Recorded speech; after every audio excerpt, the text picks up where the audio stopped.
James Bond is one of the 20th century's most famous literary characters. 007's creator, British author Ian Fleming, would have been 100 years old today. To mark that centenary, the new Bond book, Devil May Care, by Sebastian Faulks, was released around the world today.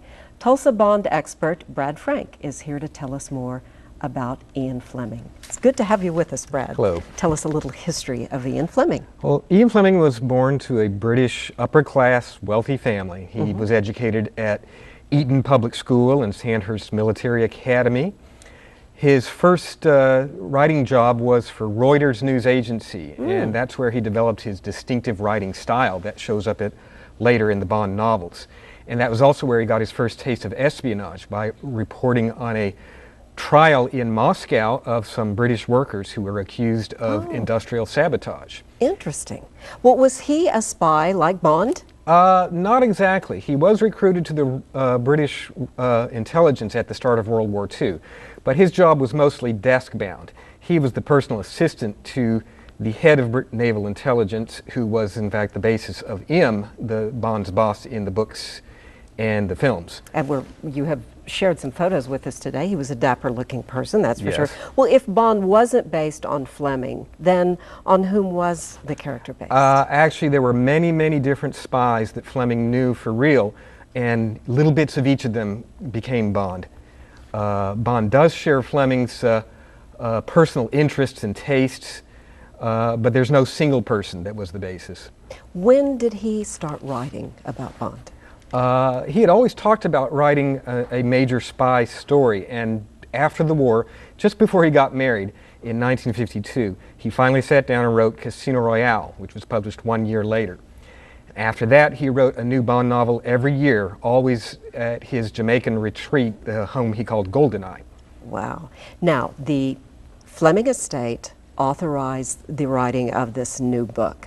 What can you tell us about it so far? Well, it's not the first new Bond novel since Fleming died. There have been many by various other authors, but they've always been set contemporary in the present day. This is the first new one to be set back in the original Cold War period when Fleming was writing.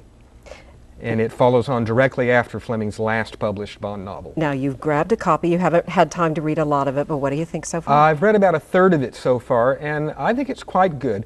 There are some little nitpicks that major Bond fans might find in it, but on the whole, I'm enjoying it. And you wanted to mention another book here. This other book came out about a month ago. This tells quite a bit about Ian Fleming, about his wartime career. It's actually a companion to a major museum exhibit in London currently. And you had some websites that you wanted to share with our viewers, so if we could put those up on the screen now. Tell us about those. There's the official website of Ian Fleming Publications, Right. which are the copyright holders for the Bond character. I don't know where the there they are. There okay.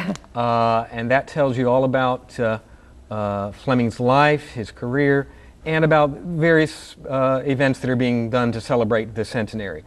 There are also several excellent James Bond fan websites that have the latest news, particularly about the films, about the new book, and anything you want to know about Bond. We have just a few seconds more, Brad, and I know everyone will want to know, how and why did you become fascinated with him? I always loved movies. I remember watching the Bond films when I was very young on television, but it was really when I discovered the books and started reading them, because the books are very different from the films.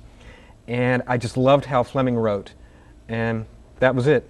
Well, maybe sometime you can come back again and tell us more about your collection and so on. But for now, it's been great talking with you. Well, thank you very much. Look forward to seeing you again.